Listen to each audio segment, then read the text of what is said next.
자, 지금까지는 이제 성전을 건축할 때 그 방해하는 사람들에 대한 이야기였는데 5장은 내부에서 발생한 문제를 다룹니다. 이제 성벽 공사가 어느 정도 진척이 되어서 외부의 적들이 침범할 가능성이 줄어들자 그동안 잠재되어 있던 갈등이 이제 터져 나오기 시작했습니다. 주로 부유한 사람들의 착취로 말미암아 여겨진 불평이었습니다. 당시 이제 계속해서 이제 귀한 백성들이 늘어나기 시작했습니다. 그리고 설상가상으로 흉년이 들었어요. 그래서 사람들이 먹고 살기가 힘들어졌습니다. 그 와중에도 4절에 보면은 빚을 내서 세금을 또 바쳐야 돼. 세금은 꼬박꼬박 냈다는 거죠. 세금은 꼬박꼬박 냈다. 그래서 이 세금을 내기 위해 또 곡식을 구하기 위해 일반 백성들이 부유한 사람들에게 가서 집이나 토지를 저당 잡히고 심지어는 자식을 종으로 팔아넘기는 그런 일들이 일어났다 그랬습니다. 그럼에도 부유한 사람들과 이 관리들이 높은 이자를 받고 생활고에 시달리는 사람들에게 곡식이나 돈을 빌려줬다 그랬습니다. 그건 이제 율법에 위반된 일입니다. 그래서 불평과 불만이 터져 나와서 모처럼 성전과 성벽을 재건하고 이스라엘 민족 공동체를 회복할 수 있는 기회가 무산될 수 있는 그런 위기에 들어간 겁니다. 세상에서는 뭔가 빌려주면은 이자를 받는 것이 당연합니다. 그러나 출애굽기 22장에는 어려운 처지에 속한 사람에게 곡식이나 또 돈을 구워주되 결코 이자를 받지 말라. 신명기에도 아무 조건 없이 도움을 주라. 이게 하나님 나라의 윤리 기준입니다. 그래서 항상 그 따라다니는 말이 너희도 애굽에서 노예 생활을 했었다. 그게 따라옵니다.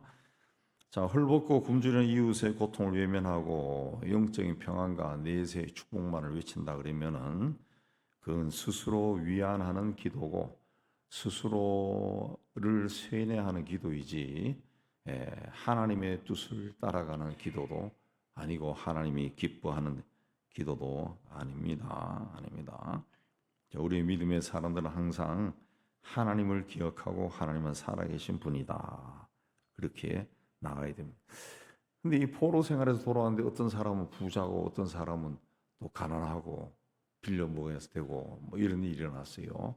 나라가 망한 지 벌써 150년, 막 거의 200년 흘러가고 있습니다. 그 와중에 포로로 잡혀가서도 장사해서 돈을 모은 사람들이 있겠죠. 모으는 사람들이 있겠고 또 돌아와서도 또 열심히 일해서 또 돈을 모으는 사람들이 있겠죠. 그게 이제 인간 세상은 한 세대가 아니라 한 반 세대만 축적을 잘해도 사람들이 잘 살 수 있어요. 한 10년 정도만이라도 뭔가 잘 이루어지면은 부유해지죠. 우리 시대에도 고대 시대도 마찬가지입니다. 사람들은 항상 그 본성이 있기 때문에 일을 하고 씨를 뿌리죠. 예. 요즘도 가끔 뉴스 시간에 아니면은 뭐 탐사 보도 프로그램들 잠깐씩 보더라도 그 전쟁이 일어나는 와중에도 가게문을 열고 장사하는 사람들이 있잖아요. 보따리 장사하는 사람도 있다. 전쟁하는 와중에도 그런 사람들이 항상 있다고 해요. 그러니까 그걸 통해서 부를 축적하는 거죠. 그럼에도 불구하고 믿음의 사람들은 세상 사람들과 다른 윤리의식을 가지고 살아야 합니다. 느헤미야가 강조하는 것이 그겁니다. 그래서 9절에 우리가 우리 하나님께 기도하며 9절에 보면 9절에 내가 또 이르기를 너희 소행이 옳지 좋지 못하도다. 우리 대적 이방 사람의 비방을 생각하고 우리 하나님을 경외하는 가운데 행할 것이 아니냐 그랬습니다. 이걸 이제 쉽게 쓴 성경에 보면은 여러분은 마땅히 하나님을 두려워하고 옳은 일을 해야만 합니다. 그러면 우리 원수인 이방 사람들에게 우리를 비웃을 구실을 주지 않을 것입니다. 그렇습니다. 하나님의 백성이라면 뭔가 달라야 된다. 몰라요. 뭔가 달라. 우리나라가 이제 요즘 이 교회가 욕을 먹고 또 복음을 전하는 것이 굉장히 어려워지고 다음 세대는 거의 막 이 불가능에 가깝다 할 정도로 이제 어린아이들, 학생들에게는 전도가 되지 않는 그런 이야기가 많이 들려오는데 그게 왜 그렇습니까? 이건 원수라고 해놨지만은 이방 사람들에게 불신자들에게 우리를 비웃을 구실을 주지 않아야 된다 했는데 우리는 구실을 줘버렸어요. 예, 교회가 막 싸우는 것이 예, 교회 내부에서 싸워도 문제지만은 교회 마당에서 나와 싸우니까 보통 큰 교회들이 대로변이 있어요. 그 싸우는 것이 이제 동네 사람들이 다 보고 뉴스에까지 나오고 그다음에 뭐 기타 등등 그런 것들이 막 등장하니까 어우 교회가 달라야 되는데 교회가 우리보다 더 심하네 그런 말이 나오고 심지어는 이제 교회 내부에서도 저 어떤 장로님이 하는 이야기 들었는데 오래전에 몇십 년 전에 세상 사람들은 뭔가 다툼이 일어나면은 야 술 한번 먹자 그래가지고 술 먹고 네가 임마 어쩌고저쩌고 해가지고 풀어버리는데 예, 교회 다니는 사람은 술도 안 먹고 아무것도 안 하니까 도무지 뭘 어떻게 풀어야 될지 붙들고 같이 기도합시다. 기도가 되는지 하자 그러면 누가 합니까? 마음이 불편하니까 가버리지. 이게 안 된다는 거지. 밥을 먹어도 밥 먹으면서 그냥 험악한 말 오고 가고 와 안 되더라. 참 힘든다. 그렇게 하는 이야기를 들었는데 예. 어쨌든 하늘 백성들은 비방거리가 되어서는 안 됩니다. 비방거리 되어서 매사에 하나님을 경외하는 모습이 나타나고 이미 성경에는 하나님께서 이 갈등 관계에 있는 사람들과 다툼이 있는 사람들과 어떻게 관계를 맺고 풀어가야 하는지 다 이야기하고 있습니다. 다 이야기하고 있습니다. 이제 그렇게 싸우고 막 한다고 하는 사실 자체가 이미 성경과는 먼 삶을 사는 거죠. 그래서 뭐 오래전부터 우리 한국의 기독교는 그 성서적인 기독교가 아니라 유교적인 기독교다. 그렇게 말하는 뭐 사람들이 꽤 많아요. 꽤 많아요. 이게 성경적인 기독교가 아니라 유교적인 기독교. 유교적인 기독교라고 하는 것은 유교적이고 플러스 미신적인 기독교라고 하는 것은 그냥 몇천 년 동안 우리의 피 속에 그냥 쭉 내려오는 DNA입니다. DNA. 어떻게 보면은 쭉 내려오는 조상으로부터 받은 DNA로 신앙생활을 하는 거죠. 성경적인 기독교는 성경을 읽어야 돼. 성경을 많이 읽고 본인이 깨달아야 돼. 본인이 깨달아야 돼. 근데 우리는 성경 읽는 것보다 설교 듣는 걸 좋아한다. 설교는 그 사람이 깨달은 거예요. 예. 좀 정직한 사람은 주의 말씀을 전하는 경우 있지만은 우리나라는 거의 대부분이 자기 생각을 이야기 많이 합니다. 자기 생각. 할 수 본문 위주로 충실하게 메시지를 하는 게 아니라 주제를 정하고 그 다음부터는 막 삼천포까지 내려갔다가 엉뚱한 이야기하고 재밌게만 하려고 하고 그러죠. 그게 잘못된 거. 그러다 보니까 백성들이 교회로 모이고 누가 설교 잘한다 그럼 그쪽으로 모이기는 하지만은 말씀이 없는 거죠. 그런 교회일수록 한번 다툼이 일어나면 그냥 막 무너집니다. 자, 백성들의 원망과 불평을 들은 느헤미야는 화가 났어요. 그래서 주도 면밀하게 계획을 세웁니다. 만약에 느헤미야가 이런 이야기를 듣고 그냥 흥분해서 부자들과 관리들을 모아가지고 벌을 주고 막 엄격한 룰을 세우고 했으면은 역효과가 났을 수도 있습니다. 그래서 성경에는 분을 내어도 죄를 짓지 말라 그랬습니다. 그리고 분한 마음을 오래 가지고 있으면은 마귀가 틈탄다 그랬습니다. 이 화를 내는 마음, 그 마음을 바탕으로 마귀가 또 들어온다는 거죠. 그럼 실수할 수 있죠. 실수할 수. 느헤미야가 부유한 사람들을 책망할 수 있었던 것은 자신이 그렇게 살지 않았기 때문에 그렇습니다. 8절에 보면은 그는 이방인의 손에 팔린 동족들을 자기 돈으로 사왔어요. 우리는 이방인의 손에 팔린 우리 형제 유다 사람들을 우리의 힘을 다하여 도로 찾았다. 돈 주고 샀다는 거예요.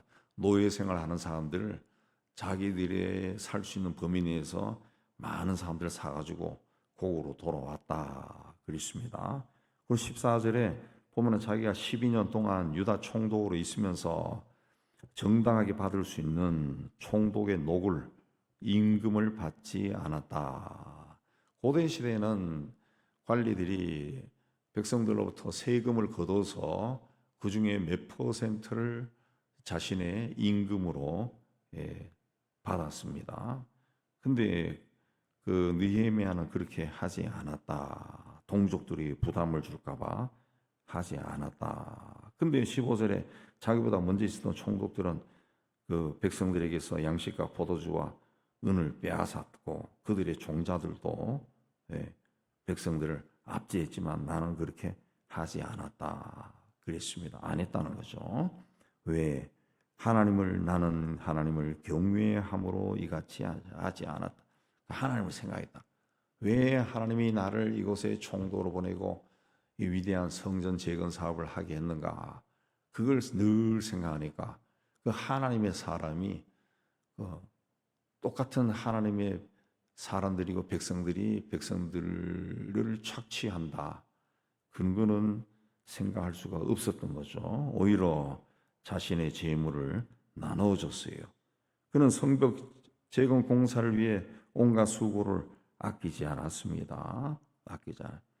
그리고 16절에도 보면은 이 성벽 공사에 힘을 다하며 땅을 사지 않았다. 총도 옛날에 총독 정도 되면은 요즘으로 하면 우리나라 도지사 더 크게 보면은 한반도를 다 다스리는 그런 권세가 있는 그런 이 왕과 같은 존재고 그리고 자기 땅도 마음대로 살 수가 있었지만은 그렇게 하지 않았다. 그렇게 하지 않아. 그러면 자기도 땅을 빌려주고 이자돈 받을 수 있겠죠. 그렇게 하지 않았다. 그랬습니다. 지금은 돌아가시지만은 제가 아는 그 장로님은 그 60년대 그 요즘으로 하면 경제기획부나 거기 근무하면서 본인이 그 두 가지 큰 국가적인 프로젝트를 했다더라고. 하나는 여의도를 개발하는 책임자였고 하나는 제주도를 개발하는 그 두 개를 했다더라고. 그때 당신께서 그야말로 이 여의도에 마음만 먹으면은 줄을 그 가지고 자기 땅으로 만들 수 있었다는 거지. 마음만 먹었으면. 왜?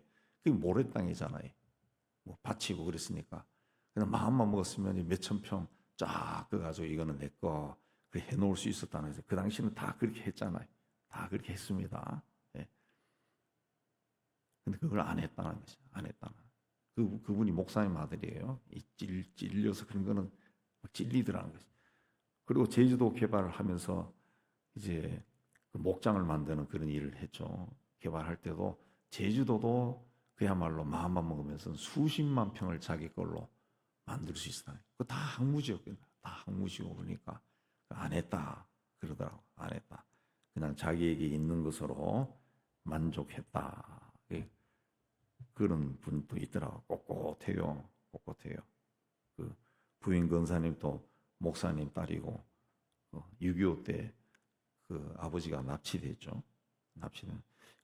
항상 그 하나님을 생각하며 사니까 그런 일을 안 한다는 거죠. 안 한다. 안 해도 내가 지금까지 잘 살았다. 명예롭게 살았다. 그거죠. 그러니까 우리 믿는 사람들은 뭔가 달라야 된다. 땅을 사지 않았다는 거죠. 그리고 내 모든 종자들이 모여서 일을 했다.